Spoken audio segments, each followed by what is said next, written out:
she created a slightly different from what they are. We thought she names are not normal.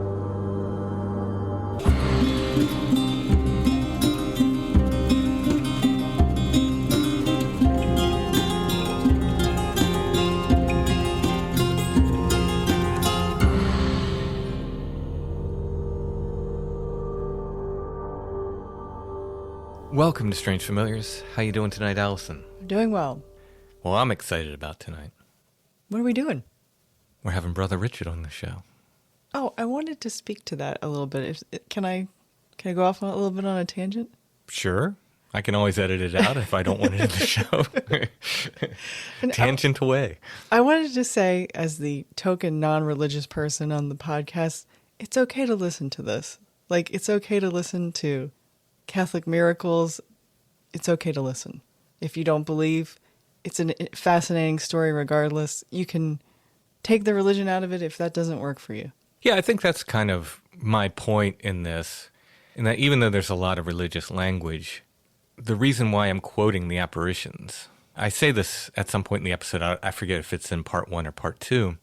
If a gray alien had come down in a UFO and stepped out and started talking to people, and it did it, several months in a row, and said the same thing each time or close to the same thing, I would quote it on the show because this is something other that's speaking to us. And I'm really fascinated by these quotes. I'm fascinated by the stories. Take the religion or don't, but it's still a really compelling incident of supernatural activity. To me, it seems like it's actually more of a parallel to, like, say, maybe what happened at the Salem witch trials, where you have a bunch of, or these are kind of like preteen girls, basically, or are they younger than that? 2 girls and a boy. 2 girls and a boy. In this instance, they're the seers. I think they're like in the ranges of 9 to 12, I think. 9 to 11, something like that. It's interesting, though, but like for years and years and years, decades upon centuries, kids don't really play a part in much of life generally. Like, you don't hear their side of this. It's only been within the past 100, 150 years that we even hear too much about what kids are doing on any level. Yeah, these apparitions in the 1800s start appearing to children. They may have before, but the ones I'm aware of, it seems like it starts in the 1800s. Very interesting. Lourdes, La Salle, on up to Fatima, et cetera, et cetera. It's an interesting aspect. Yeah, I'm sure it's not anomalous. I mean, I'm sure that there is history written about children, but things from a child's point of view, they just really see them as human, I guess, as adults were. That's part of the struggle of the 3 seers in the Fatima story. Not that they weren't seen as human or as people, but that they were just kids and they were asserting some pretty big things. And even some of their parents didn't believe them. They were up against a lot. Before we get into that, I want to thank our patrons. Thank you, patrons. Thank you for all your help. We could not do Strange Familiars without you. We're about to drop the 100th patron episode. It is recorded. I just need to edit it. It's probably coming this week. It's 2 parts. Part 1 is audio content, and part 2 has an audio-visual component. So you'll be renting the cart, and then the kids will bring it down? Yeah, it's a film strip. Yeah, I will be doing a film strip for everyone. I mean, actually, it's not that different. It's a slideshow and a presentation. It's kind of a film strip. That's coming soon for patrons. All of our patrons get 2 full extra episodes of Strange Familiars every month. Those are exclusive to our patrons. Like I said, the 100th patron episode is coming. It's going to be a 2-part extravaganza. And then we'll have yet another episode out this month for patrons. So when you sign up, you'll get all of those episodes. Everything that's been published so far, you get those right away. That's a lot of content you can go back to listen to.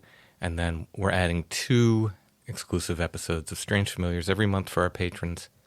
If you'd like to help us continue to make Strange Familiars and get extra content, go to Patreon, patreon.com/strangefamiliars. Check out the different tiers of support there. You can pay monthly, you can pay yearly and get a discount.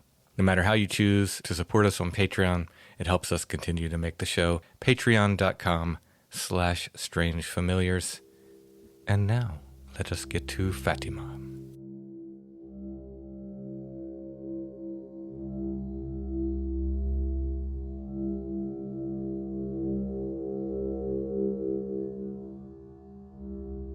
I'd like to welcome Brother Richard back to the show. How are you doing, Brother Richard?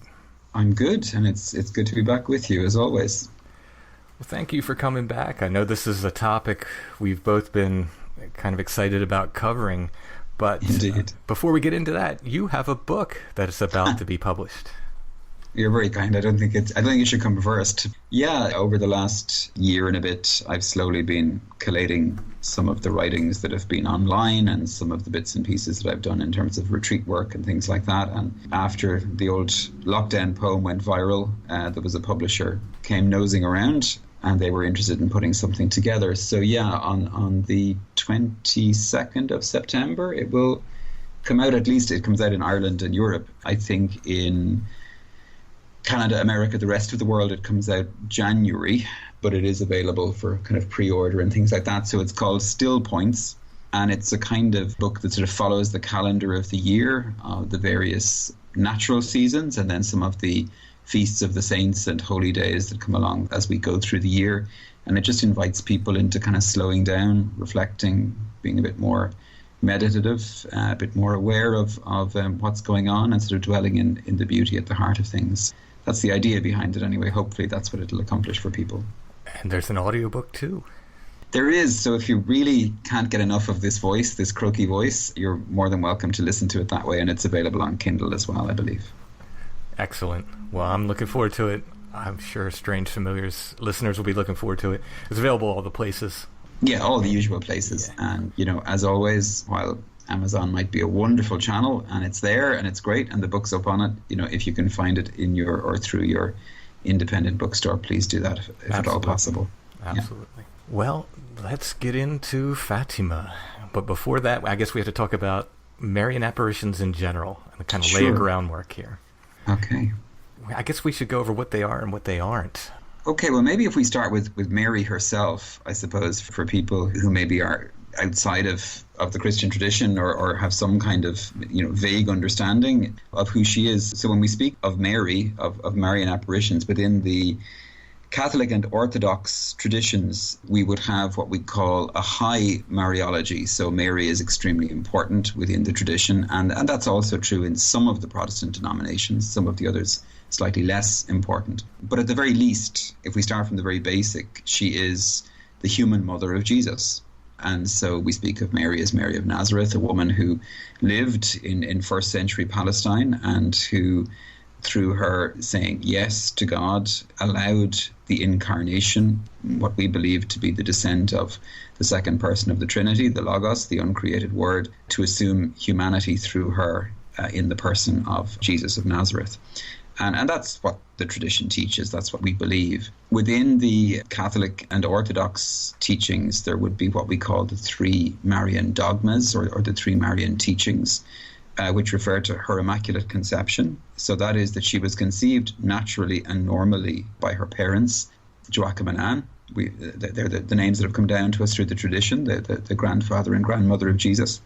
But that she was conceived immaculately, which means that through the grace of God, who sees through time that the incarnation and redemption will take place, Mary receives a special dispensation to be free of original sin, so that she might be a worthy place and space and cooperator with the Word in the incarnation. So I don't want to get into high theology or anything else with that, but that's just kind of the first of the dogmas that sort of renders her special. And in the very early days of the church, certainly within the second century, if not within the first, Mary was already being referred to in Greek as Theotokos, which means the one who bears God within her, or the one through whom God comes, or simply God bearer.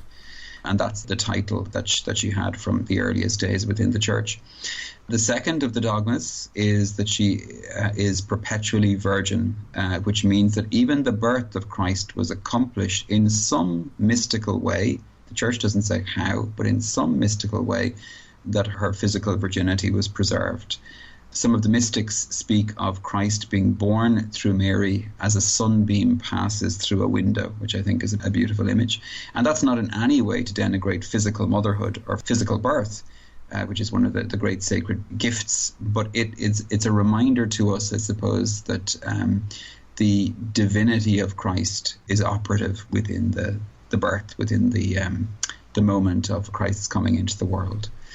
The third Marian dogma, the final one, is the assumption of Mary, that Mary at the end of her natural life is assumed body and soul into heaven, that she touches death for just a moment and then follows her son through, who himself had ascended, and so is one of the few whose bodily experience, bodily remains, are assumed into heaven, and so she is present in both glorified body and soul in heaven, which is a destiny that Christianity believes will happen to all of us in time, but is through special privilege given to one or two. So there is in the Old Testament, we know Elijah was assumed body and soul into heaven. In the New Testament time, we speak of Mary, obviously following her son Christ. And there are various traditions, not canonical ones by any means, but various traditions that some others may have been granted this gift as well along the way. So it places her in a very particular position. And I suppose throughout Christian tradition, certainly for the first 1,000 years of the Christian tradition, Mary is seen as being someone who is the mother of all Christians, that Christ on the cross, when he says to St. John, "Behold your mother," he is saying that to all of us in the person of John. And when he says to Mary, "Behold your son," about John, he's saying that about all of his followers. And so in that way, Mary is seen as the mother of all. Now, in Hebrew tradition, what's really interesting is that the king and the queen had a very different relationship. In the Hebrew tradition, the king, married, and indeed married many for the sake of political alliance, etc. But his wives were not the queen. The queen in Israel was always the mother of the king. And her job was to monitor the king's fidelity to the covenant. And so it's a very, very interesting tradition, completely different to what we would see in any of the other societies at the time. And so obviously a Jewish community is where Christianity begins, and so very quickly Mary was seen as the queen, as someone who had a power to intercede with her son in a very particular way. I mean, his first miracle in Scripture is at her word. The miracle of Cana, when he changes the water into wine, he does that at her request. And so Mary then is later seen at the foot of the cross as one of the cooperators with Christ in his death and in his resurrection. And in both Catholic and Orthodox theology, she would be seen as the mediatrix or co-redemptrix. Now, we believe there is only, within the tradition, there's only one Redeemer. Mm-hmm. We are redeemed by the life and death of Christ. But co-redemptrix in the sense that Mary represents humanity and is humanity's yes to what is going on. And so by the end of the first century, we speak of Christ as the new Adam, but Mary as the new Eve, that she is the one who brings forth the word into the world. And without her yes, the incarnation would have had to take place in another way. So they're the kind of basic, very basic traditions, just to sort of situate that in context. In terms of Marian apparitions, the first apparition of Mary takes place while she is still alive. In Catholic tradition, in the very early tradition, there is the apparition to St. James the Apostle. If anybody out there has ever heard of the Camino de Santiago, the great pilgrimage route through Europe, which is to the tomb of St. James, there is the story that at some point James is quite despondent in his mission and things aren't going too well, and he's a bit down and feeling, persecuted, and that things are difficult for him. And while praying, the story is that Mary was brought from Nazareth to console him and to speak to him and to intercede and to pray with him. And that's supposed to be during her physical life when she was still alive and on earth. So the Marian apparitions get underway very quickly in the tradition. After that, there's the difference between what we call a private apparition. So somebody in prayer receives a grace or an apparition, a presence of Mary that's just specifically for them, a consoling word from your mother kind of idea. And then we have the public apparitions, things like Lourdes, Fatima that we're going to talk about, the apparition at Knock in Ireland, and many others throughout history, where Mary always seems to appear at a crisis point in history, at a time when the faith is undergoing great strain or persecution, and comes to console or to teach, sometimes to reprimand, as all good mothers do, and sometimes to simply invite people into deeper prayer or deeper awareness. So those apparitions have taken place throughout Christian history. Yeah, there seems to be a few things that are, at least me as I'm reading and doing the research on, that seem to be consistent throughout these apparitions. Sure. Messages, sometimes secrets. I mean, it seems often there's secrets imparted to the seers. By the seers, we mean the people who are experiencing the apparition. Yeah, sure. Yeah. So secrets, we talked a little bit before we hit record about the extraordinary memory that seers seem to be gifted with, which is an important point to touch on, I think, because the recollection of these visions is very detailed that the seers have. Sure. I suppose one of the things we can talk about for a moment is the different kinds of vision, really, that the tradition supports. I know we'll expand this out into a wider conversation about parallels within the whole supernatural phenomena, but just coming from the tradition itself in terms of how it identifies the various forms of supernatural communication, there are numerous ones. So we would speak firstly and sort of most simply of what we just call inspirations, and we all know what they are, those little moments of intuition or inspiration or movement within ourselves that sometimes seem to come from within, sometimes seem to come from without, but move us into being in the right place at the right time, or help us along the way. And they're seen as coming from the spiritual world, though maybe it's impossible to identify what source particularly they're coming from. After that, we have what are called locutions, and that's where a voice is heard that is separate to the person's voice or separate to their own inner monologue. And locutions can come from, a good source or from a negative source. There's a difference between what we call interior locution, which is where the one who receives it is the only one who hears it, and exterior locution, where someone hears it and other people around them hear the voice at the same time. So you might get a group, for example, would hear it. Though sometimes, again, in the presence of an exterior locution, different people can hear different things. They can all agree that they heard a voice, or that they heard a masculine voice or a feminine voice, or they can agree who they believe the voice was, but they may not necessarily hear the same thing. Interesting. Some may hear words, some may only hear sounds around that, and we see that in the Fatima apparitions as we go forward. And St. Joan of Arc is probably one of the most famous people to have received locutions, and she believed she was speaking to, at different times, our Lord, Our Lady, St. Catherine and St. Michael, amongst others. And they were her guides and her guards along the way. And again, the external voice from a spiritual authority is something that is common to all traditions, all places. But when we move into visions, first and foremost, we have what are called intellectual visions. So this is a vision whereby through the mind's eye we see something, the mind's eye or the third eye or whatever form of internal visioning you want to call that.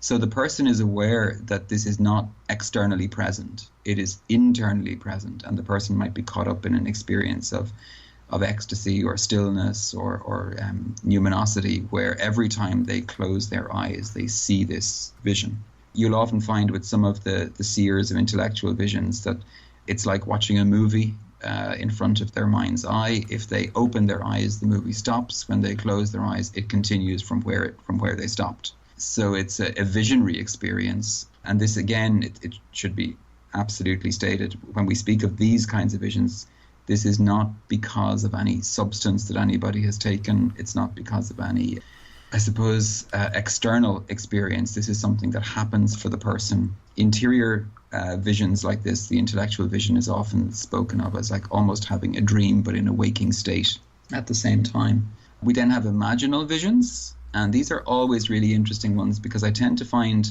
people forget that their own psychology can be at play within the visionary experience, and this is what we mean by imaginal visions. The best way of describing this actually has come about recently, which is where we all have these lovely filters on our phones.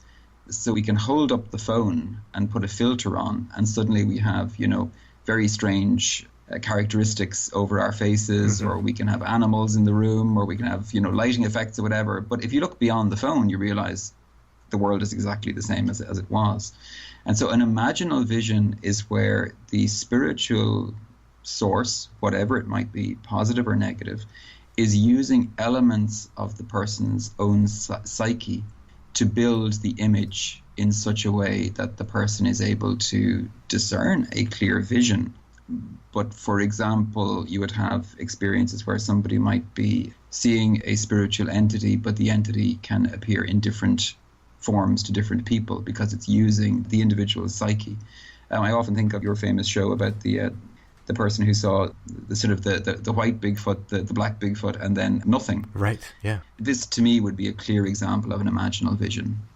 So it's the co-creation aspect, where the spiritual entity, whatever it is, sort of reaches within and finds the library within us of imagery. It's interesting, within the sort of mystical tradition within Christianity, it's believed that every image we have ever seen or experienced becomes part of us.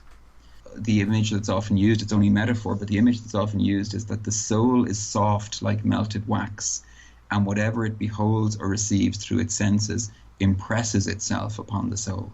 And so part of spiritual purification begins with what we call imaginal purification, which is removing the images we don't want from the library and sort of purifying the images through meditation, etc., and things like that, so that we have a clearer vision of these things when they arise or when they arrive. But basically, an imaginal vision is one that is being built by an external entity from internal elements. So I hope that makes sense in some way. Yeah. Then we come to what we would call formal apparition. So formal apparition is where an external spiritual entity reveals itself to the individual. Now, this might be that everybody sees it. So, for example, in the apparition at Knock in Ireland, anybody who came to the place saw the vision, saw it exactly as it was. They all agreed in what they were seeing. It was the same thing. And people could go away and come back, and the vision was still the same. In Fatima, we have the experience of both angelic and Marian apparitions, where depending on which of the three seers we're speaking of, there was a slightly different experience for all three. We can talk about that as we go along. Mm-hmm. But we would still speak of that as an external apparition because of the ongoing conversation, the dialogue, the fact that as the visions proceed, the children are given terms and concepts that they would have been completely unaware of, but all of which were theologically correct and appropriate for what the messages were. And so there are various ways of kind of testing those end of things, and they were applied in this instance. Which happened at Lourdes too. Yeah, exactly. Yeah. I mean, again, you have this young, illiterate peasant, as they called her at the time. It wasn't a pejorative term at the time. It was an actual kind of category of social life, who is suddenly speaking theological language that was astounding the theologians of the time, who kept trying to correct her. Of course, these men tried to correct her over and over again. She stuck to her guns. And what's really interesting is she was speaking theology that really is present only within the mystical Marian tradition, and was affirmed by the church, years later. So it's interesting to note how these concepts appear to people and are spoken through people who wouldn't ordinarily be expected to have such knowledge. Before we get into the story of Fatima proper, I do want to address one thing. I've heard other paranormal podcasts cover it, and they, in my opinion, they do a disservice when they just say, oh, it's a UFO, and sign off on it. And my take on that is, believe the religious parts or don't, but you have to believe the witnesses. If the witnesses are saying, this is what I saw, and you're going to believe a witness when they say they saw a gray alien, you need to believe these witnesses when they say they saw Mary. That's just be honest about the way we treat people within the paranormal. Yeah. I mean, there's a couple of things around it, I suppose. I remember the first time I read Jacques Vallée summary of Fatima, and I was really taken aback by just how little of it he was covering. Mm-hmm. Now, obviously, everybody has to make editorial efforts to make books readable and things like that, and where he was talking about it was not in a book on Fatima. But it astounded me that a man who was so astute and so aware of the subtleties that happen in various paranormal phenomena was sort of with a stroke of a pen just dismissing this as, a religious apparition took place. It's all coming from the same phenomena. Therefore, we can categorize it as, a UFO experience. And if your judgment is it's all coming from the same place, great, that's fine. But even if it's coming from the same place, it is manifesting in a different way. Yeah.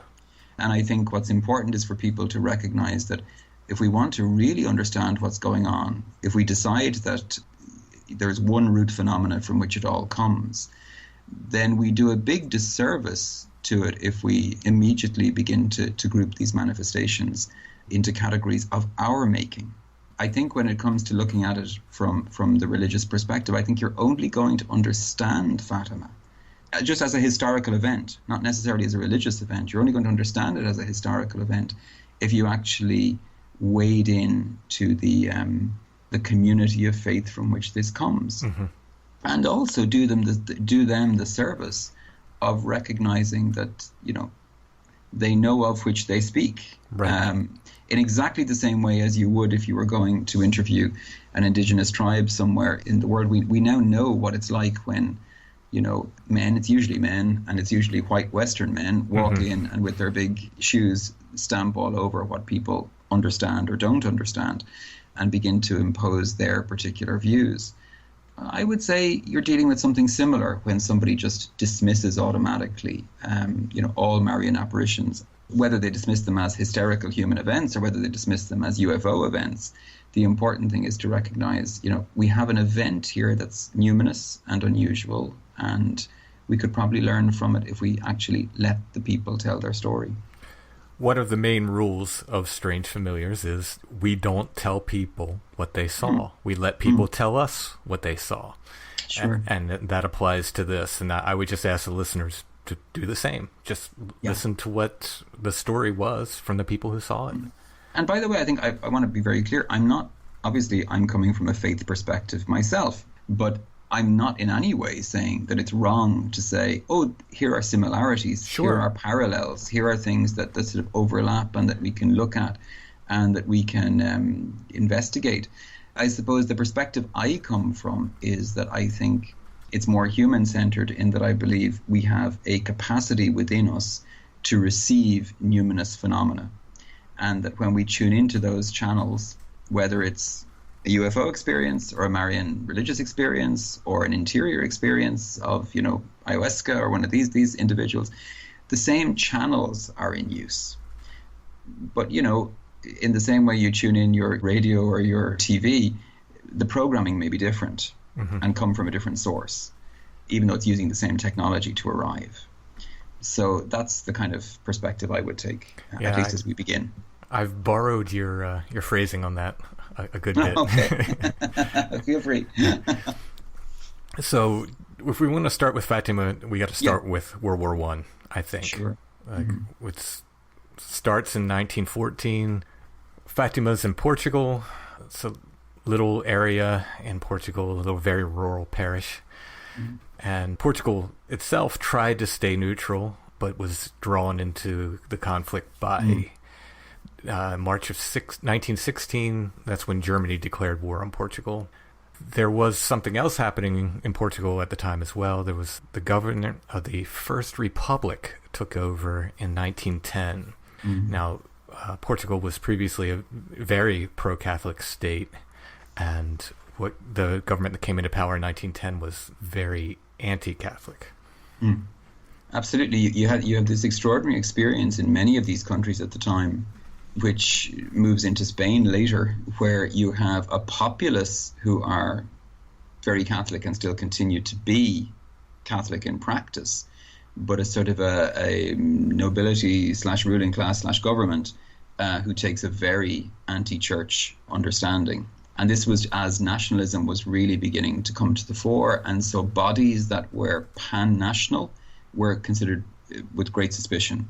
And so the church was seen to be a kind of a pan-nationalist organization. And so particularly, and also, mind you, because of its traditional support of the sort of old style of aristocratic hierarchy as well, which has to be said, it was a negative for the church, but it certainly was something that the church had done because it saw that as kind of supporting the old idea of divine monarchy. Both of those things alienated the church from the kind of ruling class and governments at the time. Amidst all this upheaval, there's an 8-year-old girl named Lucia dos Santos. She lived in the parish of Fatima. One day in 1915, she's tending her sheep in a meadow on Mount Quebeco with 3 other young girls. After lunch, they say the rosary. This was a daily practice for them.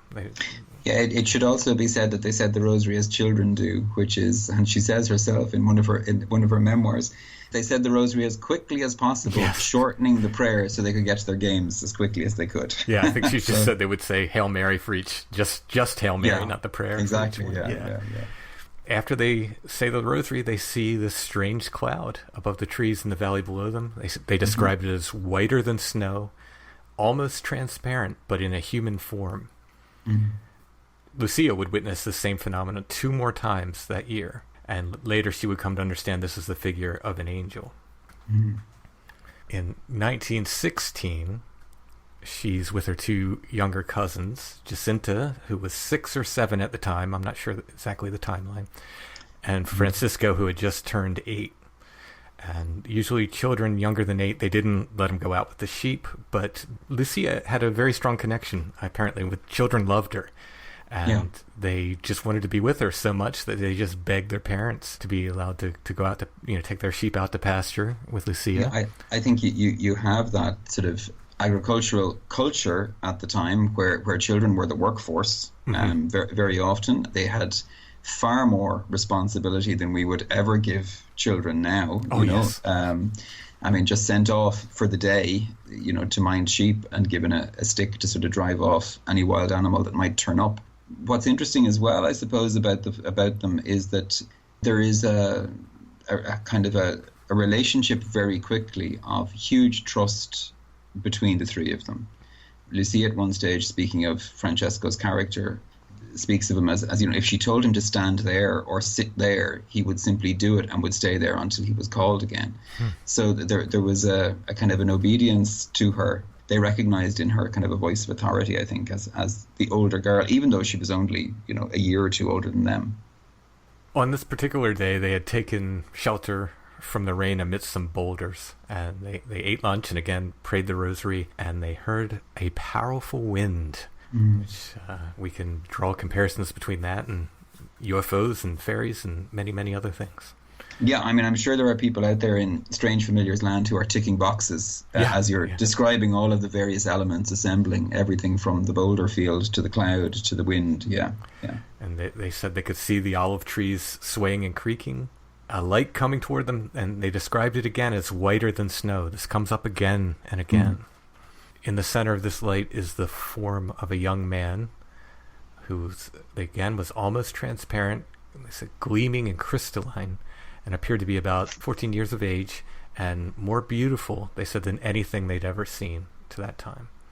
And Lucia recognizes this then as the same figure she had seen before once she sees it. We often find with Marian apparitions, if we look a little earlier, you can actually get the visionaries or the seers to speak of, numinous events that had happened earlier than the apparitions. There are usually angelic apparitions that seem to prepare for the coming of the main event, as it were.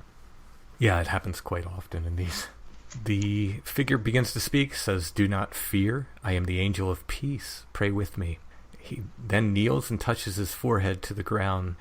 Joseph Pelletier, Father Joseph Pelletier, written a book called The Sun Danced at Fatima. I'm going to borrow his line on this. He said the children were moved by a supernatural impulse to do the same, so they imitated the angel, who's taught them a prayer. He said, "My God, I believe, I adore, I hope, and I love you. I implore your pardon for those who do not believe, do not adore, do not hope, and do not love you." The angel rose up and said, "Pray that way. The hearts of Jesus and Mary are attentive to the voice of your supplications." Again, I want to make an aside here. There's religious talk in these messages, and you can believe the religious parts or not, but I would think it's important we have these supernatural entities talking, and we actually have their words. Where they have quotes, I'm going to quote them, because I think it's important when we get the actual words from these entities. And not just the words, but the action is very interesting. This was not a posture of prayer or meditation that these young people would have been familiar with in any way at all. Obviously, those of us who kind of have a wider knowledge would see it present within the Muslim community. It's a very ancient posture within the monastic mystical tradition. And so both within Orthodoxy and within Catholicism, within the monastic tradition, we would pray like this quite often in terms of the prostration that's there, where the head is touched to the ground. In fact, the first action of every Franciscan in the morning, traditionally, was to kiss the ground and to touch the ground with your head as a act of gratitude for a new day beginning. So it's interesting already that even the methodology that's being given to the children is something that they would never have seen anywhere. It's not in Catholic public liturgy, but it is something that is very ancient and very mystical. And this is also parallel with the book of the Apocalypse, where it speaks of the angels bowing down and prostrating before God. And here we get back to this extraordinary memory gifted to the seers, that they recall this prayer.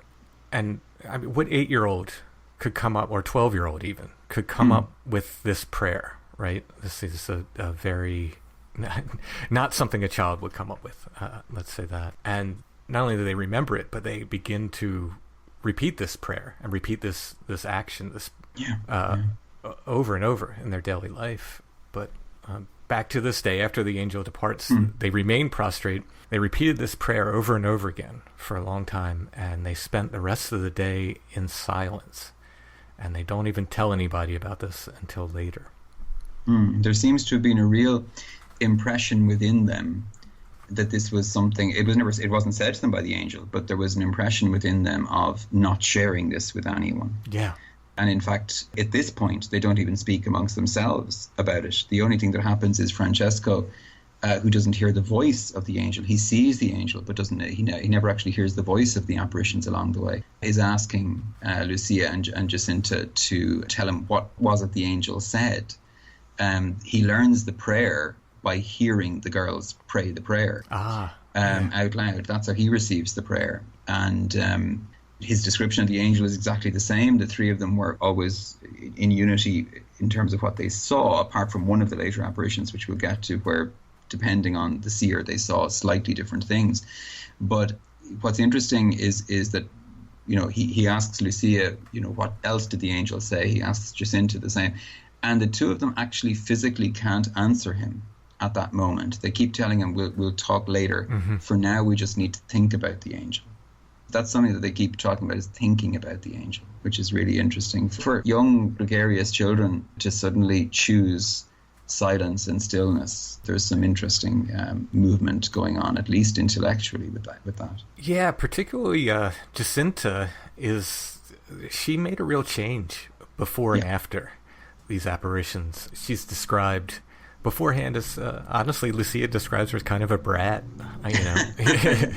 Sure. And she really makes a change. Like, her whole character changes for the better, in a very positive way.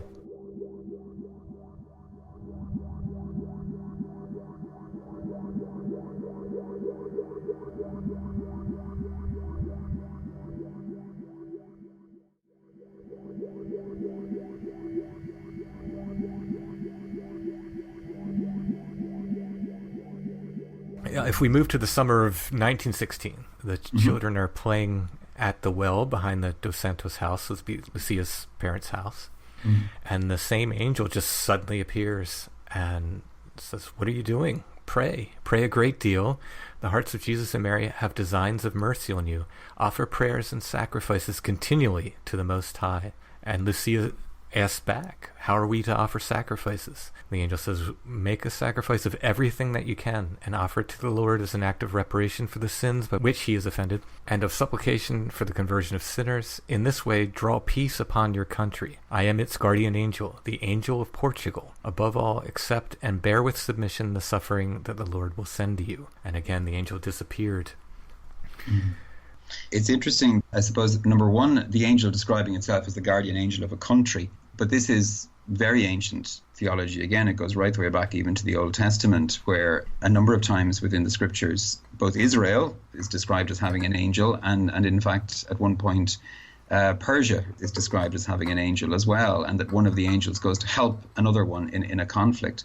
So there's this idea that there is a replication, or the implication at least, that any conscious gathering of people, any sort of nation or group has its own angel. And this was certainly the teaching of some of the mystical theologians all the way down, that any group or any large tribe or family gathering has an angel to kind of guide it or to intercede on its behalf. The other thing that's really fascinating at this point is this is where we begin to see a real shift in interior spirituality. Mm-hmm. Very quickly, the children begin to move into an adult form of spirituality that really, we wouldn't necessarily teach to children at this age.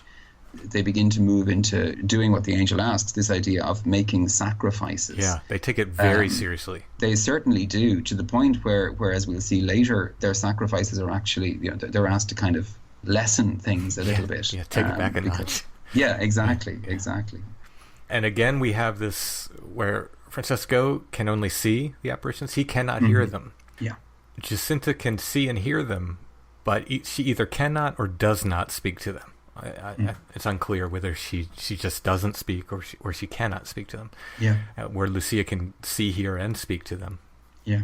Where ecstasy is concerned, and if someone is in a full state of apparition, if it's a proper apparition, then we would say they're in a full state of ecstasis. They are insensible to their surroundings during the time of the apparition.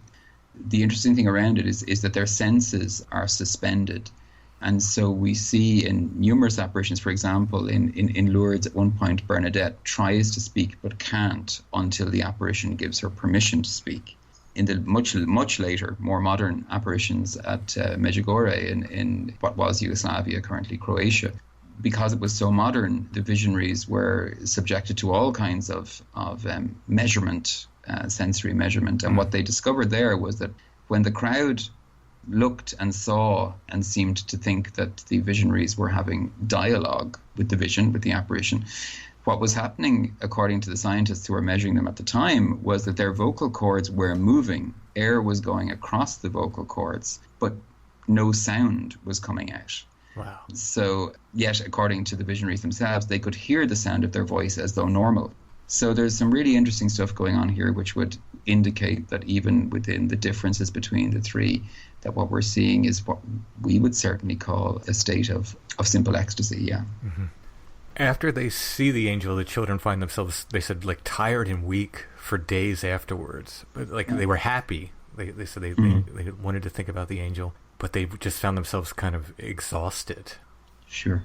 Yeah, and that's normal with regard to ecstasy as well. And lots of people, I'm sure, amongst them, many of your listeners will know that when you go through kind of high spiritual experiences, there is often a kind of a physical lethargy and weakness afterwards. And this is true for the children as well. Even in Scripture, we see it. How often do the prophets talk about feeling faint after what they have seen, or falling down after what they have seen? And the same is true for the children, and it happens after every apparition. Actually, they're left with a deep peace and a great joy, but physically they feel exhausted and worn out. Moving to the fall of 1916, the children are at the boulders on Mount Quebeco again. Mm-hmm. They say the rosary and the prayer that the angel taught them.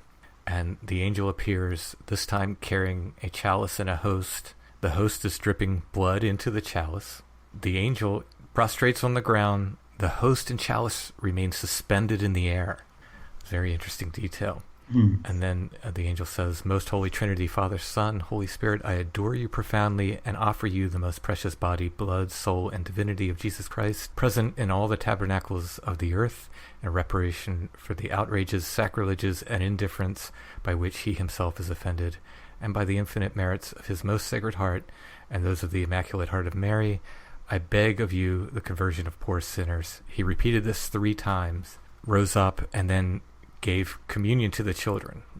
Lucia was given the host, and Jacinta and Francesco the contents of the chalice.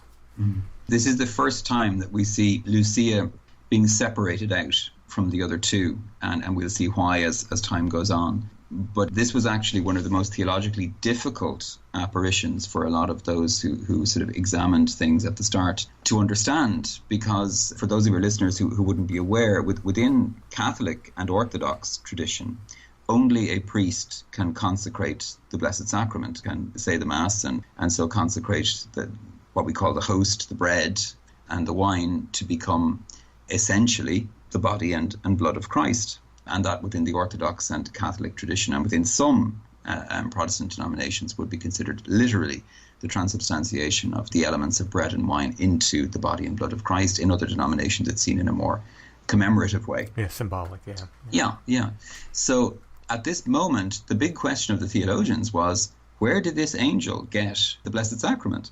Later, much later in life, Lucia, writing about it, says, it's very simple. He took it from a church. So, he's an angel. He can take it from a church with the permission of God. Mm-hmm. And so that solved that problem very quickly. There's never the statement made that the angel, created it or made it. He simply brought it. Right. In fact, he mentions the tabernacles of the world. Exactly, where the Blessed Sacrament, where the under the form of the host, it would be kept. Right.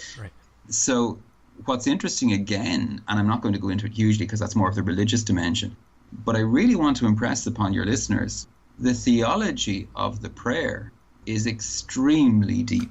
You could write a PhD thesis just on the elements of the prayer itself.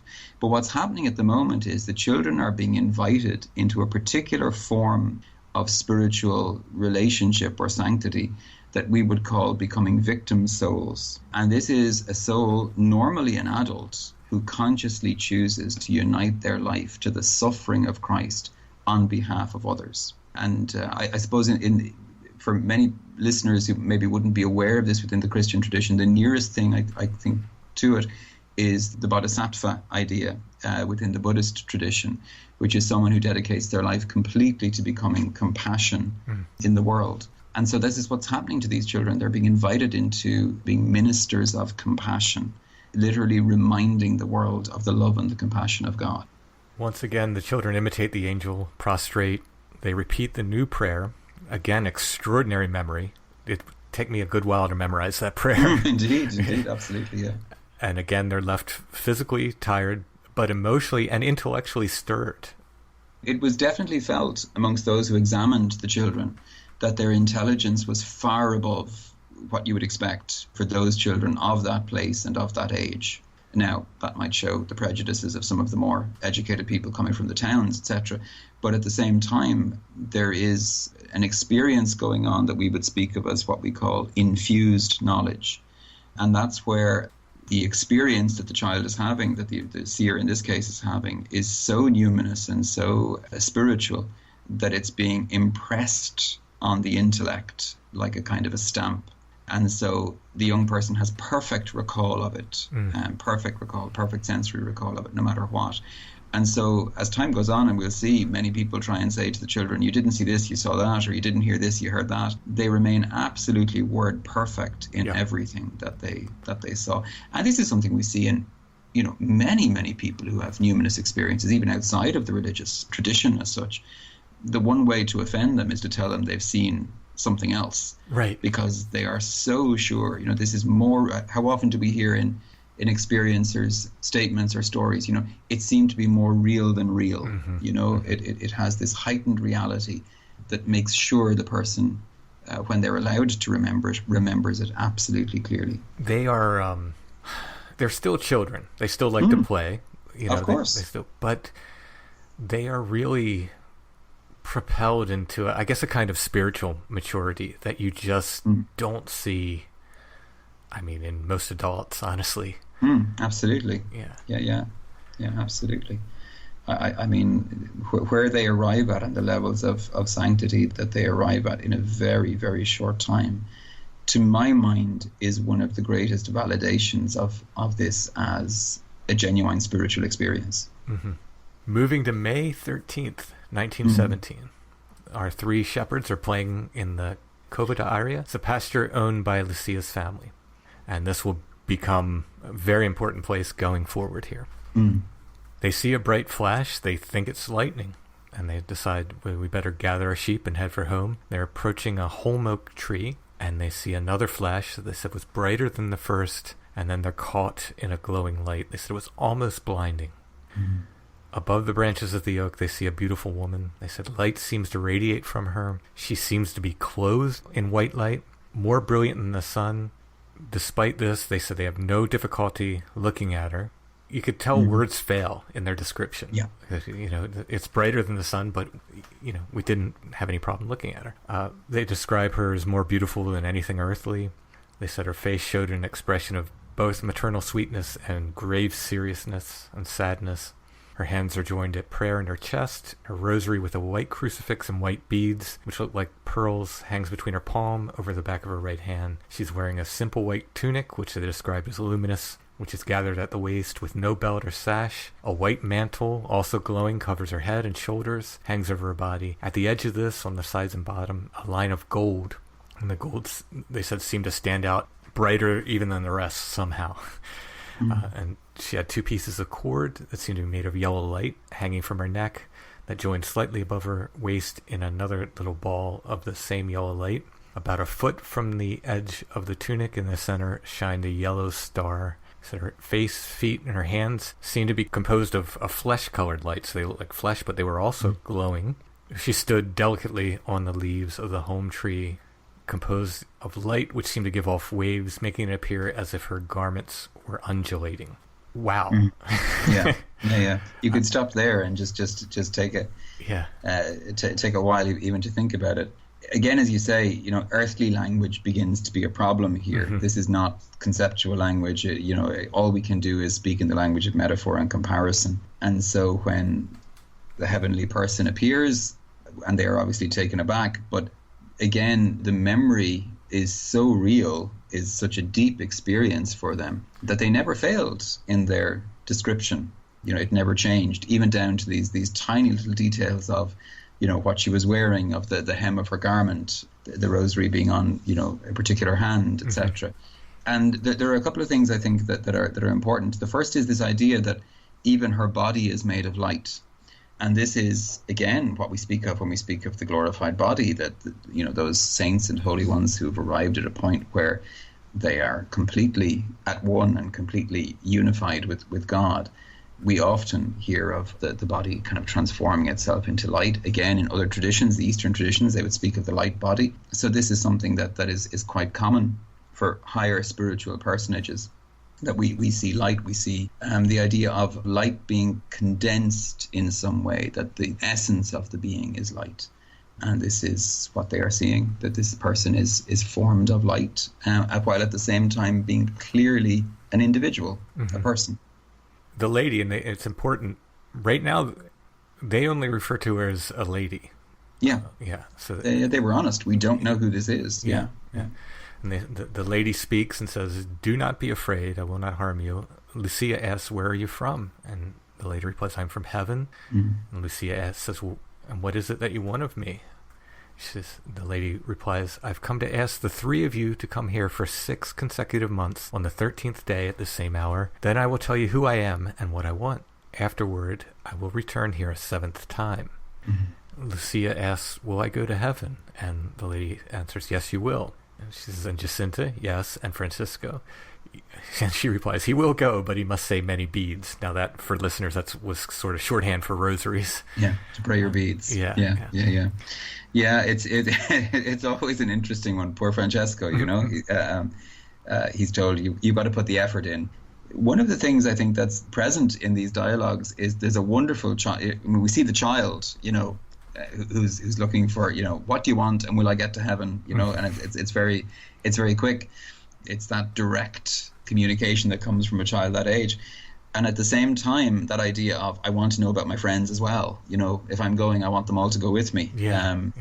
But the honesty with which it wasn't, they don't present themselves as, you know, perfect saints or people to be listened to or anything else. Immediately they're saying effort has to be put in. And as we'll see as it goes along, the apparition, you know, isn't all sweetness and light. There's a very serious note to what's being said.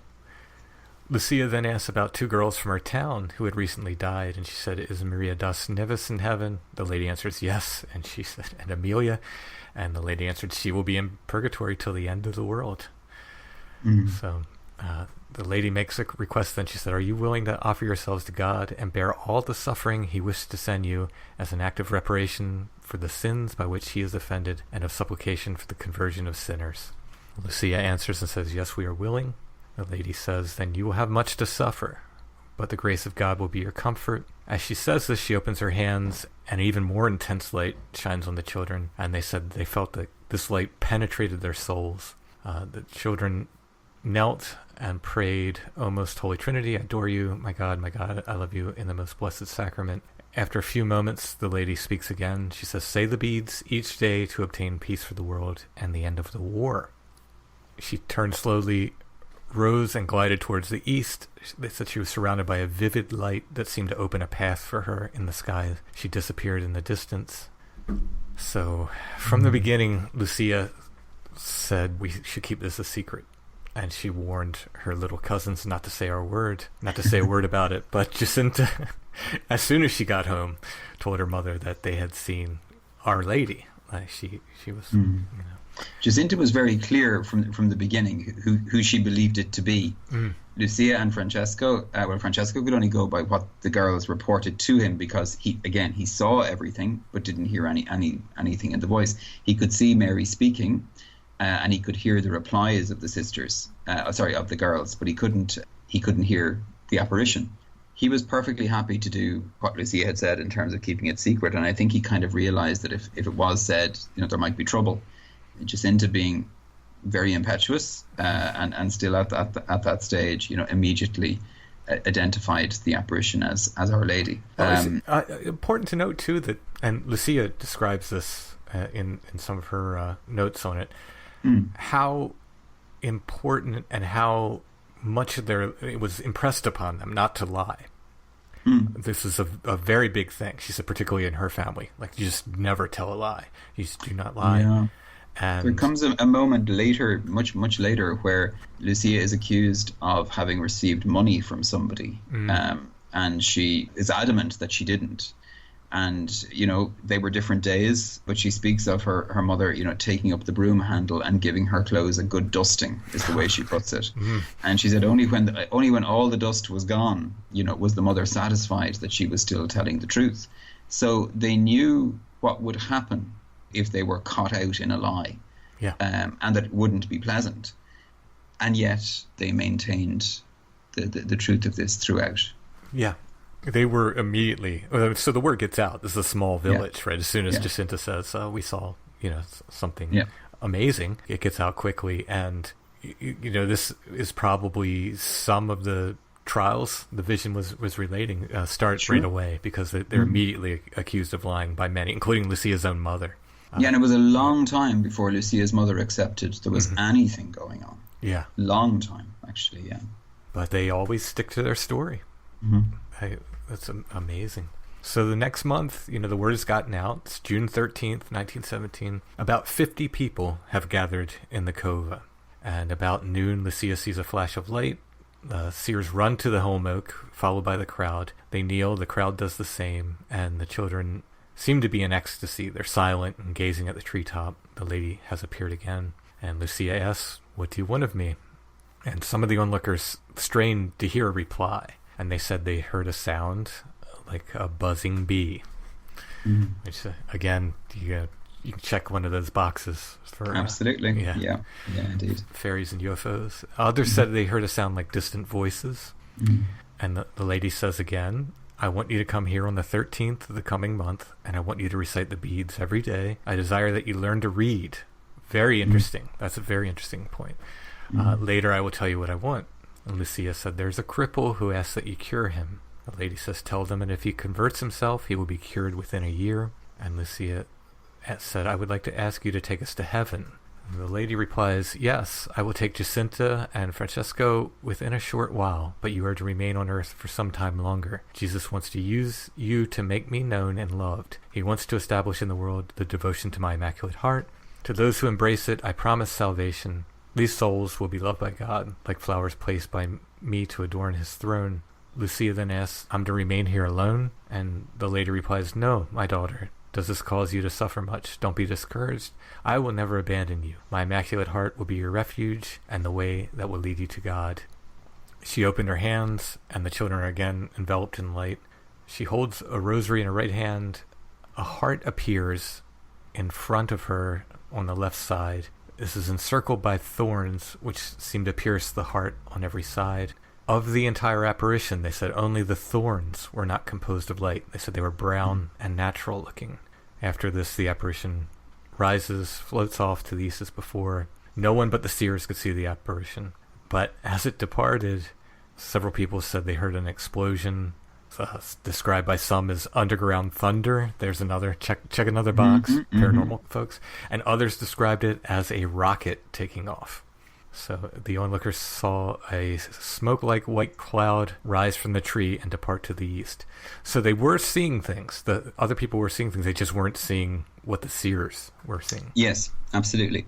And I think what's interesting around this is the second time that the children are enveloped by this particular light. Again, within the mystical tradition, there's this idea that we speak of three distinct stages of spiritual life.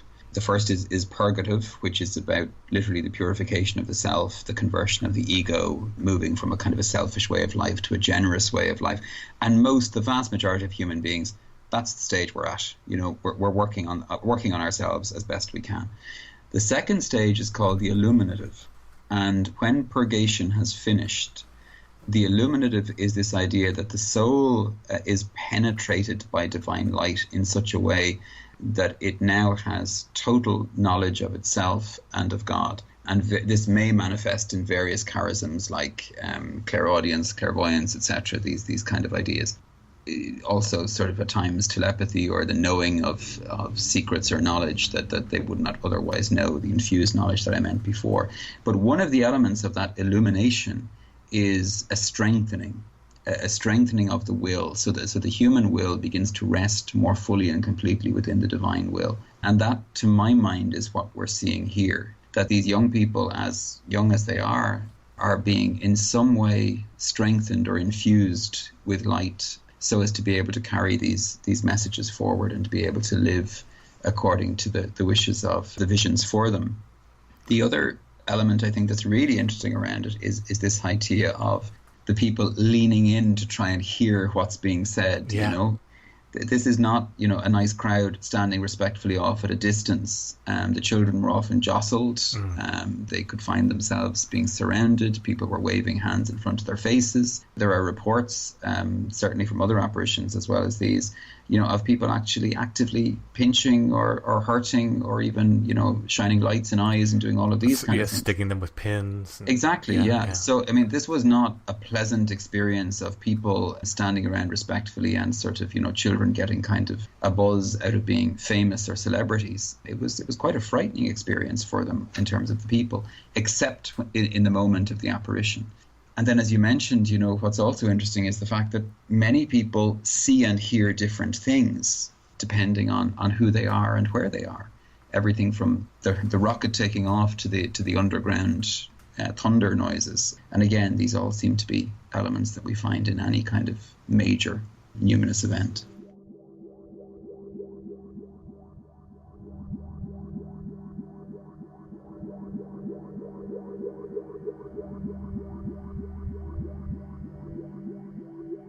All right, that's it for part 1 of our Fatima presentation. Come back next week for part 2, where we'll get into even more. All right, Allison. It's that time of year. The pumpkins are ripening. Is this when I have to repeat that poem when the frost is on the pumpkin? Did you have to memorize that? I did not. I don't know that we had to memorize many poems in school. I had an older teacher, and she was like, that was her thought was, in 6th grade, we had a teacher who made us memorize everything. And then you have to stand up in front of the class, and everyone would have to say the thing that you bothered to memorize. And so those things are still in my head. Did everyone have to memorize something different? Or no, all the same thing. So you would spend days hearing the same thing as every 11-year-old got up and said the same thing over and over and over again. We have a little enclosed garden that we have devoted entirely to gourds. It's called the Gordon. And we threw pumpkins in there as well. And we figured they'd crossbreed and make these cool things. I thought we'd get cool, stripy pumpkins. Yeah. That isn't the way they crossbred. No, we got these weird... So we thought we had pumpkins as well as gourds. We got these cool gourds, lots of them. We thought we had pumpkins as well.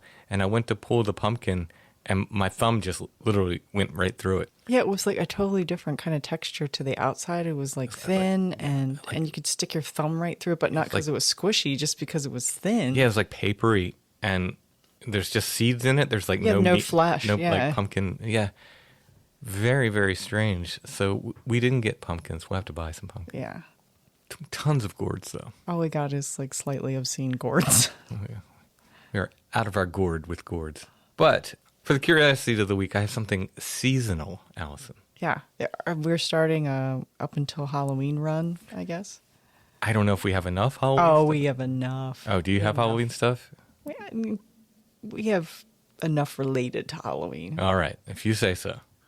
So now starts the Halloween curiosities. And this is a neat scene. It's a stereo view. It's 2 weeks in a row with these stereo views. Getting back in the old stereo view loop. This one is getting ready for Halloween. Kids carving pumpkins. The other back is a whole thing about jack-o'-lanterns and Halloween and so forth. So this is definitely a Halloween stereo view. That kid appears to be carving a pumpkin, I believe, there in the field. Yeah, back in the days when you give your 5-year-old a really sharp knife and just say, go at it. There's a little church in the background. It's quite idyllic, really. Everyone's holding a pumpkin. It is the pumpkin spice latte of stereo view. Which I just had one of those the other week. I actually had never had it, and I thought, before I criticize, I should probably lean in, right? Mm-hmm. It was good. But they're not paying us for that, so... Well, I mean, I think more than one place makes a pumpkin spice latte, right? If you go to our show notes at strangefamiliars.com, you will see an image of this stereo view. If you click on that, it'll take you to our Etsy shop, where you can purchase this and other curiosities of the week. Also on Etsy, we have t-shirts, Strange Familiars t-shirts. We should have restocks pretty soon. Right now, we have limited sizes. I think we have smalls, mediums, and larges, maybe. Yeah, and I think there was only one of those, so... Yeah, but we're getting restocked soon. So we'll have the classic Awoken Tree shirt back in stock soon. We'll have the glow-in-the-dark Awoken Tree shirts in stock soon as well. So lots of t-shirts coming.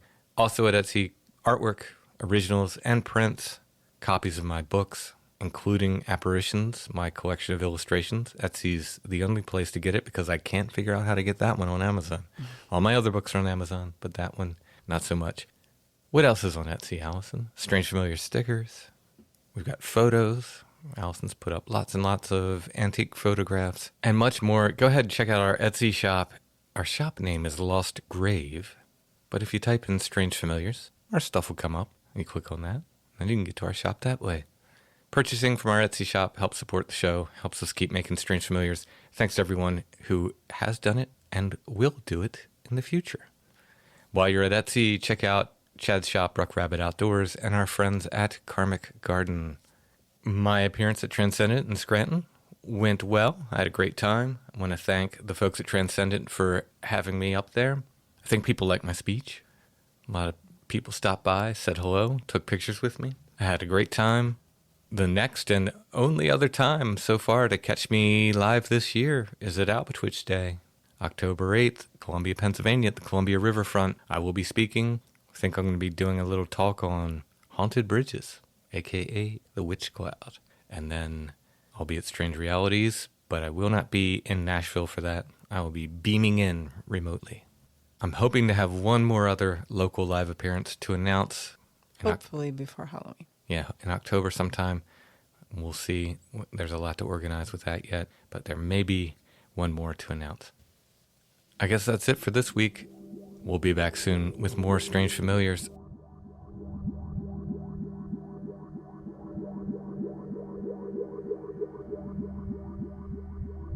Are you fascinated by UFOs, the occult, strange history, and more? On October 14th through the 16th at SIR Nashville, the Strange Realities Conference 2022 will take place. 3 days of exploring the mysteries of the supernatural, history, UFOs, the occult, and much, much more. Featuring presentations by Steve Berg, Micah Hanks, John Tinney, Adam Gorightly, Tim Banal, Christopher Ernst, Samantha Engel, Recluse, Nathan Isaac, Melody Blackthorn, Dr. Future, Soraya Askath, Timothy Renner, Aaron Gullius, Delaney Bowers, Olaf Phillips, and David Metcalf, with workshops by Kiki Dombrowski, Ren Collier, and Michael Hughes. Come join us in Nashville or online. Tickets are available at strangerealitiesconference.com. Find out what everyone is talking about.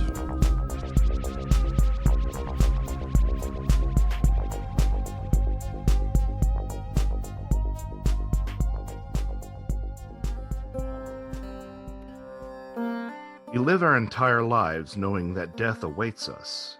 Many believe that some part of us endures. Eyewitnesses swear to have seen spirits of the dead haunting the living, and even appearing during alien abductions. Is the UFO mystery reaching out to us from beyond the stars, or from beyond the grave? This staggering implication demands not only scrutiny of the UFO phenomenon, but near-death experiences, ancient monuments, ley lines, the Fey folk, cryptids, and more. I'm Joshua Cutchin. I'd like to invite you into the Ecology of Souls, a new mythology of death and the paranormal, a comprehensive theory of all things supernatural framed through the lens of our final transition.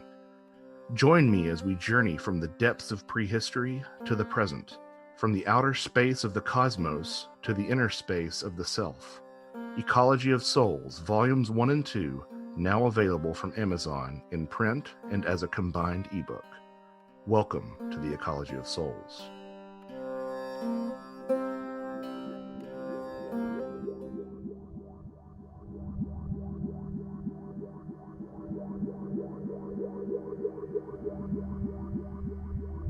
Strange Familiars is a production of Dark Holler Arts, music, books, art, podcasts, and more. Intro and background music is by Stone Breath. If you want to hear more Stone Breath or purchase music by Stone Breath, you can go to stonebreath.bandcamp.com. How many times can I say Stone Breath in one paragraph?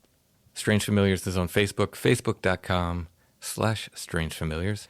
There, you can join the Strange Familiars Gathering Group.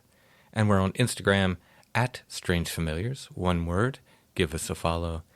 And if you're wandering around the World Wide Web, lost and looking for some place to go, and you're thinking, where might I find Strange Familiars?